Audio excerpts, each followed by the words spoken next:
Films on my shelf. Films on my shelf. Well, can I remember what films are on my shelf?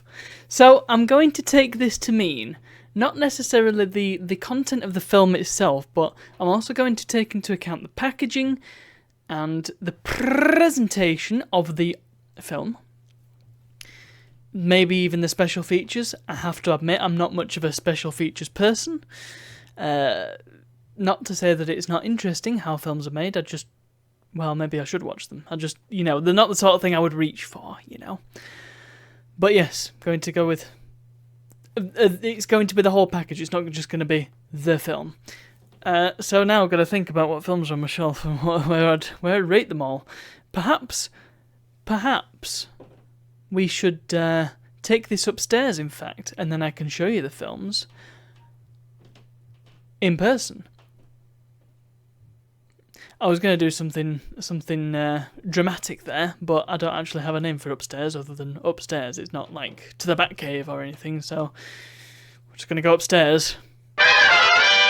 Well, here we are in the... No, still haven't come up with a good name for it between being downstairs and being up here. It's just the upstairs. Maybe one day I'll have a good room full of my films and it's going to have a cool name, but that is in the probably not too distant future. Anyway, films. Top 5 films on my shelf. As you can see, I've got quite a few discs and things on my shelf, and, well, not all of them are films, so I couldn't talk about my core Star Trek Voyager box set or the Nell's Curious Yorkshire video, because they don't count, I don't think. So, I'm going to talk about films. Like I said, it's not all about the film itself, it's also about the presentation and the packaging. And so, my number 5 is this film that I haven't seen in ages. It's Helvetica the movie, everybody. Let's just get a good look at that. So, you are probably thinking, well, that's a very plain bit of design, that, isn't it? How can that even be in the top 5? And here's the thing. Well, is this signed? Might be as well. Ha! I'll have to double check that. Anyway, I don't know if it's just printed on there. That's why I'm confused. But yes, the design sort of comes over to the disc as well. This is a Blu-ray, by the way. Not that you believe it from the box. It's a film about Helvetica, so why not put Helvetica all over the cover? It's genius. I think it works really, really well, and it makes for a very striking bit of cover art. You've got the title in red, simple. On the spine, it's just more text. On the back, it's just more text. It's understated and it's glorious, and I like it a lot.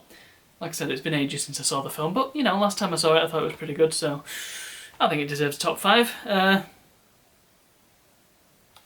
for number 4. So I'm going to go for an item from this box set. This is my Star Wars trilogy. I think this is the widescreen VHS collection. From when exactly? 1997. Good year. The year of Fallout, in fact. So, box part 1. Box part 2. And then the VHSs are in here. And I like these. I mean, I'm only going to pick out one because, well, otherwise, it's not a top 5 then, is it? So, it has to be said, these do not have the original artwork on them, but the artwork they do have is simply magnificent. I'm not sure who is responsible for this. Well, it's either Drew Struzan or it's Paul Shipper. I think it's probably Drew Struzan. Fabulous poster artist for films of all sorts of genres, mostly sci-fi actually. And very much in the sort of Lucasfilm wheelhouse. You'll know the style. He did... You see, I get them confused because Struzan and Shipper do virtually the same style of artwork. Shipper's kind of like the modern Struzan. So, I do sort of conflate them in my mind a little bit, but if you look at... well, Star Wars is one. These editions of Star Wars have this style of artwork. Blade Runner, I think all of the Blade Runners. The original Blade Runner poster for certain, but I think also the cover of the final cut as well. Gorgeous bit of artwork.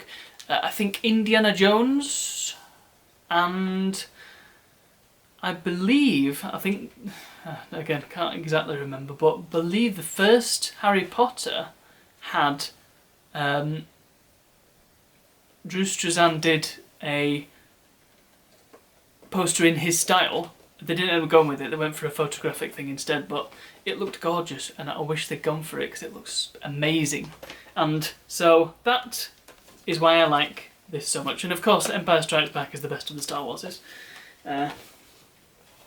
So yes, that's the Star Wars. I don't often talk about Star Wars, and for good reason, but yes, you know, it does sometimes get a mention. You know, it's a good trilogy. Yeah, okay, there's 3 other films, I get it. Next one is more of a personal joy I get out of this one. So this is the Ashens, slightly dusty, collector's edition, which is kind of styled after a certain other collector's edition, which I have. You probably can't see it actually, it's there somewhere. Yes, it is the Ashens Collector Edition. It's got Game Child, Polybius Heist and The Fly on the Wall, which I haven't watched yet, sorry Stuart. And I didn't realise this before. Not only is this a numbered edition, but I think this is also signed too. I seem to have a lot of signed things, huh?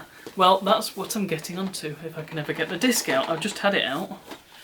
Because you see, this has got a very particular value to me. Not only is it an earlier pressing, where we've got both the Blu-ray and the DVD. I think this was made by accident, and it was only supposed to be a Blu-ray. So that's pretty cool. One of the first pressings. You may have to double check with Stuart on that one. But also because signed. I'm a big Ashens fan. And in fact, this was nearly going to be, if you look at the wheel from the start of the show, the top of the show, it was almost going to be YouTube channels. I bet you can't guess who'll be number 1 on that one. Yes, of course, it's Daddy05.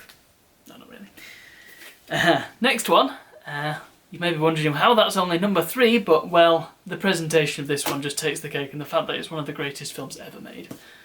Back to the Future, but not just any Back to the Future. You see, back in... apparently this was 2018, I thought it was even earlier than that. HMV did these special editions of old 80s films, and they made them look like VHS. It's not exactly a VHS replica, as I can demonstrate if I get the old Star Wars VHS out. As you can see, it's not quite the same dimensions, but it's close enough, and it looks authentic enough, as you can tell. It's just, you know, it's a bit too wide, but hey, it does the job. Anyway, I won't show you all the ins and outs. You get some niceties, like there's some baseball cards, which is pretty good, and of course the film itself. But I love the presentation, and I wish I only have 2 of these VHS edition films. I've got this and I've got the Blues Brothers, and they're very cool to have, and I kind of wish I had more of them. Helps that it's on Blu-ray as well, the actual disc, so it's not even like a bad edition. The only slight frustration is the fact that they only did the first film in this style. It would have been nice to get all 3. But never mind, very, very cool nonetheless. That's number 2. And number 1, this is... it's hard to describe what my favourite film is, just because it changes all the time. It depends on what mood I'm in, and...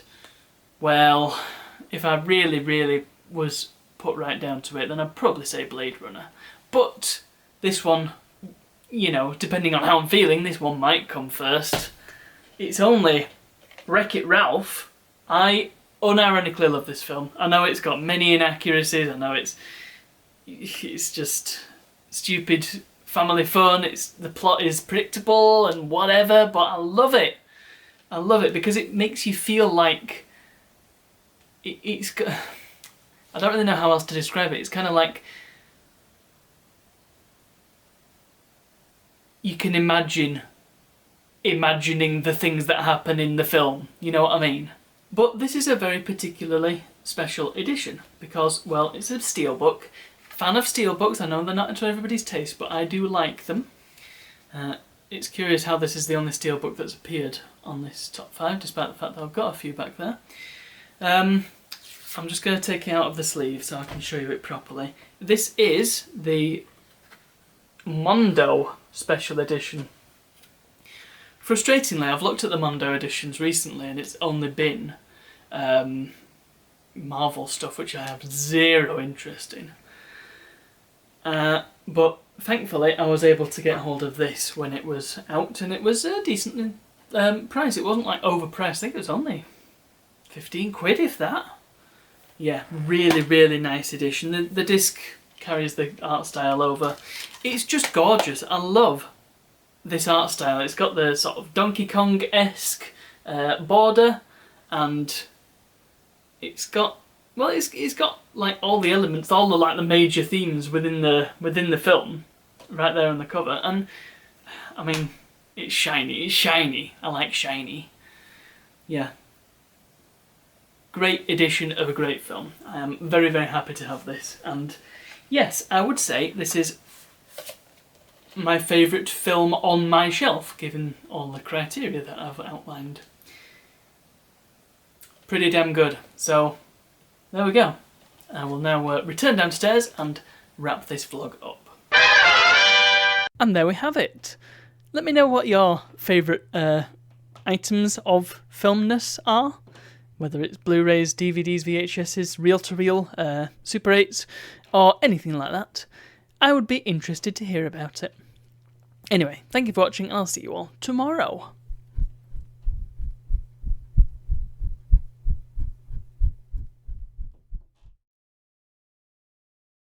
I'm just going to check if I'm recording. I am. Good. That would have been awkward, huh?